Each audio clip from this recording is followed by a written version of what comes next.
Hello, my name's Nick Majerus and this is Top Med Talk, and today's Top Med Talk is an Xtreme Everest taster. Here are the first 5 talks in the Xtreme Everest Symposium, organised by the Department of Anesthesiology at Duke University. Top Med Talk was there live to record the talks for posterity and, of course, for your enjoyment. So, let's have a listen to the first 5 talks, just clips of them, featuring Mike Grocott, Denny Levett, Daniel Martin, Andrew Murray and Monty Mythen.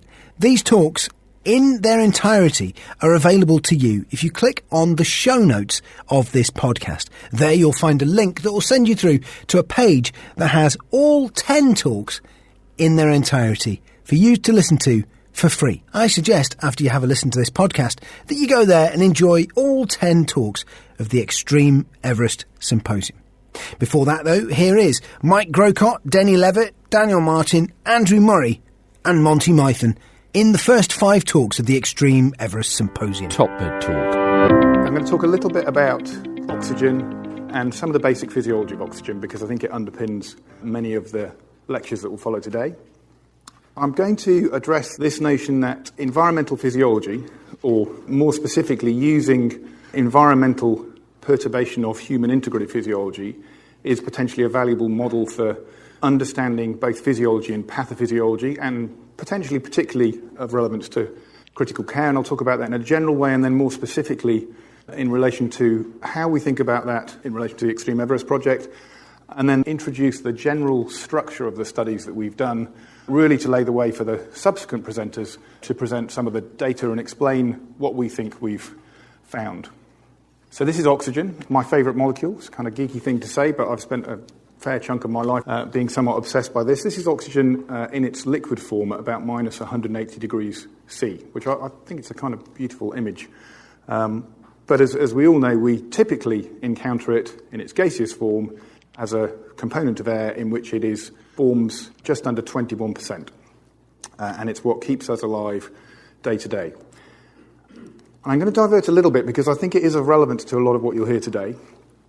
This is proper history. In fact, this is way beyond history. This is geological time in relation to the history of the Earth. So on the horizontal axis, we've got 3.8 of the 4.5 billion years that the Earth has been in existence. And the red and green lines are the upper and lower bounds for estimates of the atmospheric concentration of oxygen. And you can see that for a very long time, there was essentially no oxygen in the atmosphere, and then over time it increases. There's a pretty big bump maybe a couple of 100,000 years ago, and it's now settled to a level that we're accustomed to, just under 20%. And there's a little question mark there, and that question mark is when we think oxygen first started to be produced on Earth through some very basic photosynthesis, and a consequence of that was this thing called the Great Oxygenation Event, or sometimes called the Oxygen Holocaust, which is probably the biggest single mass extinction event that's ever taken place on Earth in terms of the proportion of species that were wiped out. And that was a consequence of these cyanobacteria who had worked out, metaphorically speaking. They had became able to photosynthesize and therefore metabolize carbon dioxide and produce oxygen, and that oxygen was released into the atmosphere, and for a long, long period of time, the atmospheric level did not appreciably increase because it was absorbed in the various oxygen sinks. So it was absorbed in the sea. It was absorbed, for example, in surface iron deposits, and you can still see that in parts of Australia. And there came a point when those sinks were fully saturated and the oxygen level started to increase, and the vast majority of organisms that are around that were obligate anaerobes, so demanded to metabolize in the absence of oxygen, had a really bad time, and most of them became extinct. And the ones that didn't become extinct, a few of them got by in little ecological niches, but the ones that didn't developed a way of defending themselves against the toxicity of oxygen. So we always like to think of oxygen being a wonderful, good thing that keeps us all alive, but actually, way back in geological time, the ability to metabolize oxygen was something that kept you alive because it stopped you being poisoned. And those organisms are related to what we now call rickettsial bacteria, and they evolved, and you can see from that image they're very reminiscent of a mitochondria, which is what they evolved into. And so we developed this balance in life, which was the plants happily photosynthesizing, producing oxygen that we then metabolize, expire carbon dioxide, which the plants metabolize, and that's the, if you like, the circle of life that keeps the biosphere of Earth going. But important that oxygen, although it's now producing energy, producing ATP, and is as an invaluable thing to keep us alive. Originally, it was defending against oxygen toxicity that was why we developed these relationships with what are now the mitochondria. So there's this notion of the yin and yang of oxygen as a molecule. You can have carefully controlled, as we have in human cellular biology, carefully controlled metabolism and the production of energy, analogous to the internal combustion engine, or you can have uncontrolled oxygen chemistry, which can potentially be very harmful, analogous to this forest fire here. So what we like is normal metabolism. In this case, the example is carbohydrate. So controlled metabolism, the cellular biochemical mechanisms use carbohydrate through glycolysis, TCA cycle, and ultimately the mitochondria to produce ATP, which is what keeps us all alive, keeps the show on the road, underpins all our metabolic processes, allows us to move, reproduce, grow old, etc. Top Bed Talk. What I'm going to spend the next 20 minutes or so talking about is the factors which underlie differential performance at altitude. I'm sure any of you that have been on a high altitude trek or have done any high altitude climbing will have observed is a slightly irritating fact that some people find it incredibly easy, and some of those of us that are slightly less fortunate struggle. It's really frustrating because if you're a struggler, there's very little you can do about it. And if you go and see your doctor and say, what can I do to be better next time I go? The sorry answer is currently get some new genes, or unfortunately what you'll find is each time you go to altitude you may perform in a similar fashion. The curious thing about this is we didn't really understand why that is. And so one of our aims on the Everest expedition was to look at exercise performance at altitude and try and tease out those factors that make people good adapters. Now, as Mike has already alluded to, the apparently obvious hypothesis, or the intuitive hypothesis, is that the reason you can't exercise is that your oxygen delivery has been reduced. And so it's a failure of oxygen delivery, and then we could all go home, and I don't really have much else to say. But actually, as Mike also alluded to, the issue is that if you look at those individuals whose acclimatization response is the best in terms of hemoglobin rise or hypoxic ventilatory response, they don't turn out to be the best performers. And we really wanted on this expedition to look at the variability in performance. So rather than looking at a small group of well-adapted individuals and describing what we see, we wanted to look at a large group, some of whom were previously unexposed to hypoxia, and see what it is about those that perform better than others. Now, this is the ascent profile of the cohorts that went on the 2007 expedition, our first large field expedition to Everest. And what I wanted to point out here, you've got days of expedition and altitude here. And the climbers and the investigators are these two here, and the trekkers are dotted line. You can see that the climbers and the investigators took 2 more days to get to Everest Base Camp. Now, Everest Base Camp is 5,300 metres, and in terms of what degree of hypoxia, there's 50% inspired PO2 compared to sea level, so a significant degree of hypoxia. And that was the main difference. The ascent profile within these teams was tightly controlled. Trekkers were not allowed to go on an extra acclimatization walk. They had to sign up to agreeing to that in order to be a subject on the experiment. So we all ascended at exactly the same rate, so that it's a dose-response hypoxia study, essentially. And we're very clear about that and have those ascent profiles carefully recorded for all of the team. And if individuals did actually fall off the ascent profile because they became unwell, then they were excluded from the main analysis.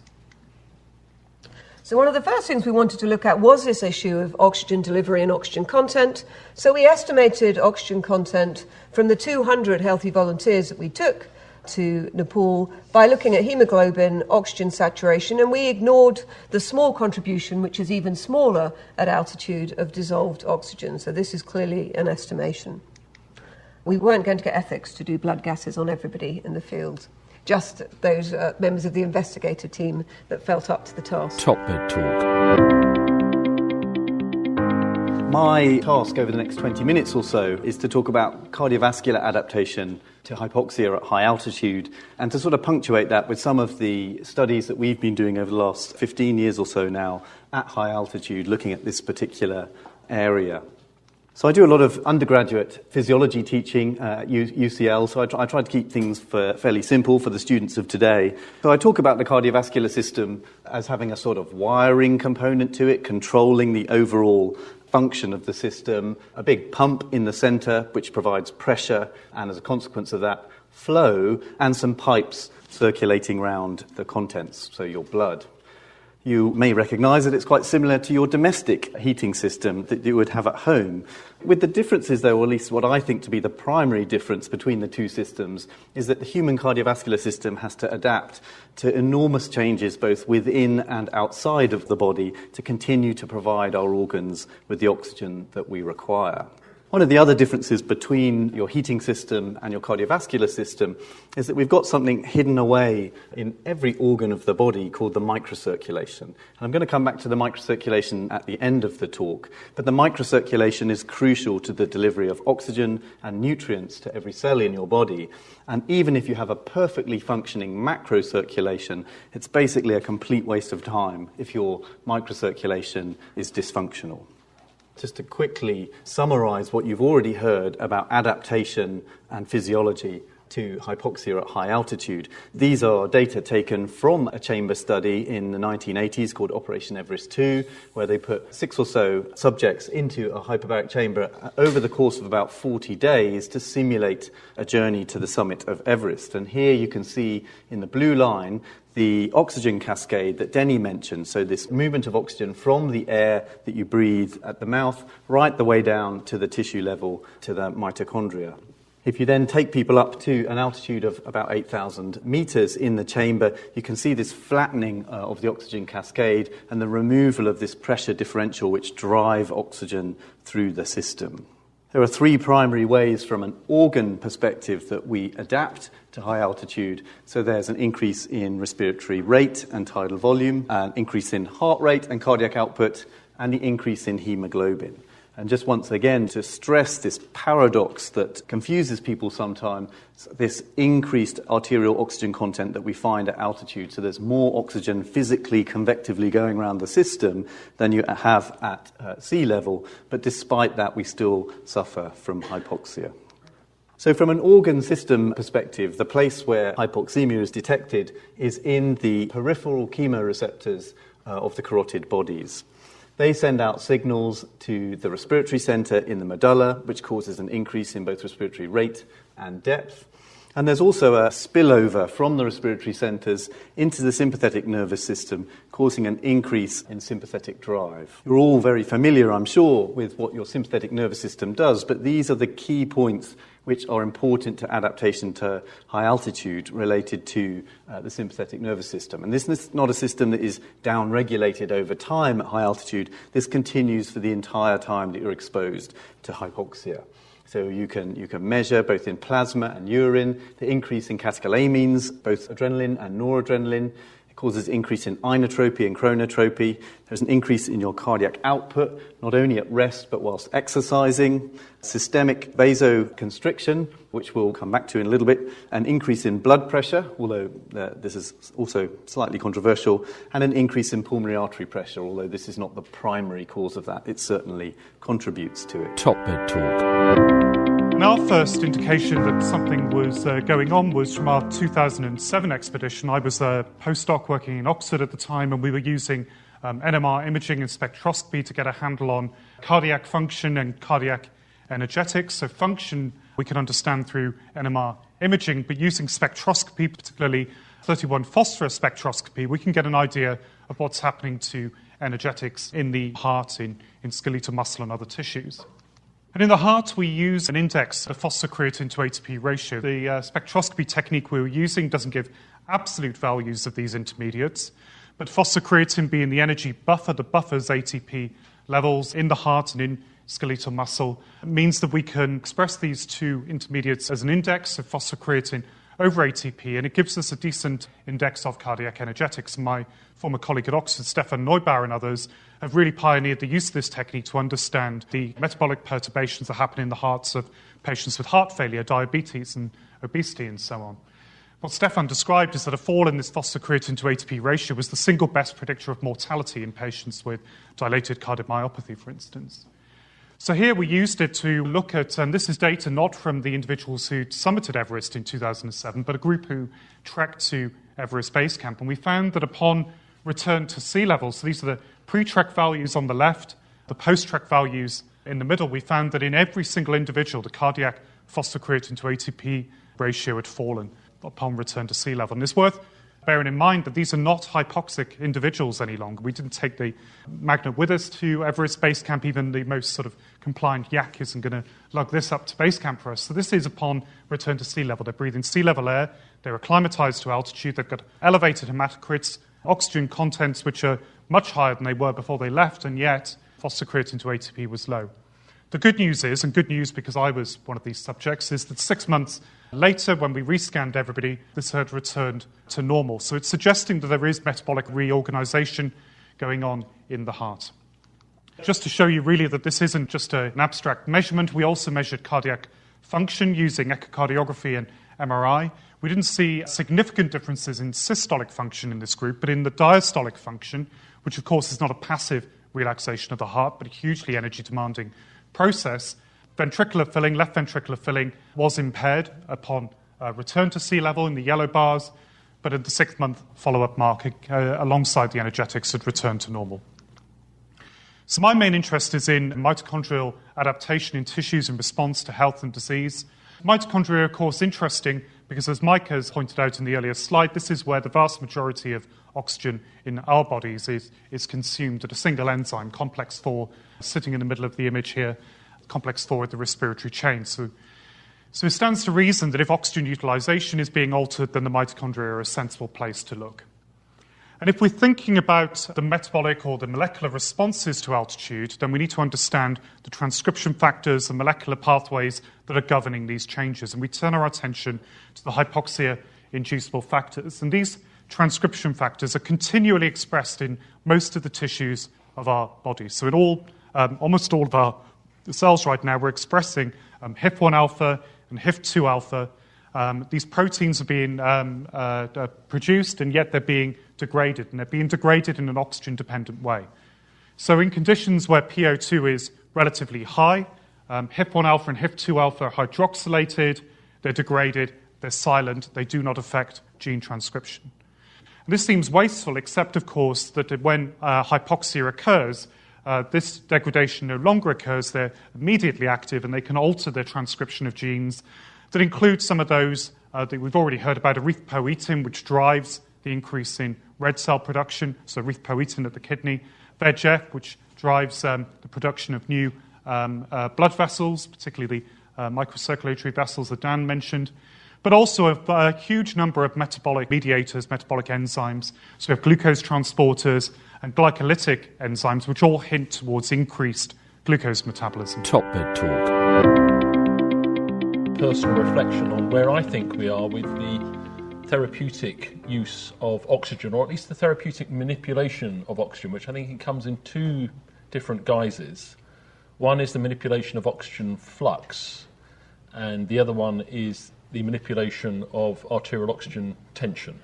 And I think there's different messages associated with the manipulation of oxygen in both of those ways. And it is a yin and a yang. Some potential conflicts of interest. So, a bit of personal reflection. Some of us in the room, looking at a very small number of people here intermittently, remember the heady days of the introduction of the pulmonary artery catheter, and in particular from it making a transition from something that was used by cardiologists to measure heart pressures to something that we thought opened up this brave new world of understanding cardiac output at the bedside. So the pulmonary artery flotation catheter, I first walked onto an intensive care unit over 35 years ago, and our senior resident there every few weeks would make a decree that we would get out the pulmonary artery catheter and we would put it in a patient, and using intermittent boluses of cold fluid we would try and make determinations of cardiac output with the support of a very clunky computer.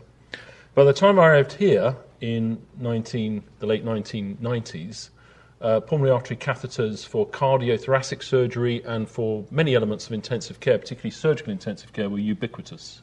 They'd made a transition into being continuous, using an alternative thermodilation method and including mixed venous oxygen saturations. So when I first arrived on the SICU as one of the 4 attendings there in 1995, along with Rob Sladen, Jerry Reeves, and joined by Steve Vaslev, this was a common thing that was told to people. So if a patient was going off in the middle of the night, you'd hear the senior resident turn around to the junior resident and say, swan 'em up and do the D.V. thang, which I didn't have a clue what they were talking about, but I thought, jolly good, carry on, is what I thought, very good. And what they would do is insert a pulmonary artery catheter and then manipulate preload, afterload contractility to try and achieve a magic number of oxygen delivery with the hope that by increasing oxygen flux, that critically ill patient would recover from their critical illness and everything would get better. Around the same time, 1994, so a year before I arrived here, much of the world was beginning to go off that idea in the critically ill. This was the first of a series of attempts to try and determine if that idea that was taken from major elective surgery, the increase in oxygen flux, DO2, oxygen consumption to predetermined levels associated with survivors would improve outcome in critical illness.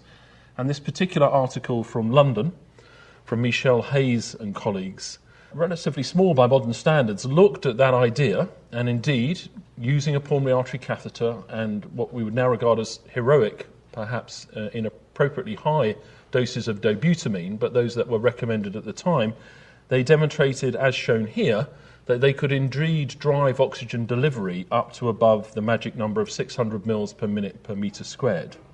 So the dark circles here at the top, the intervention patients, the white circles, those who just had regular care, settling out with a DO2 of around 550, but normally under the 600.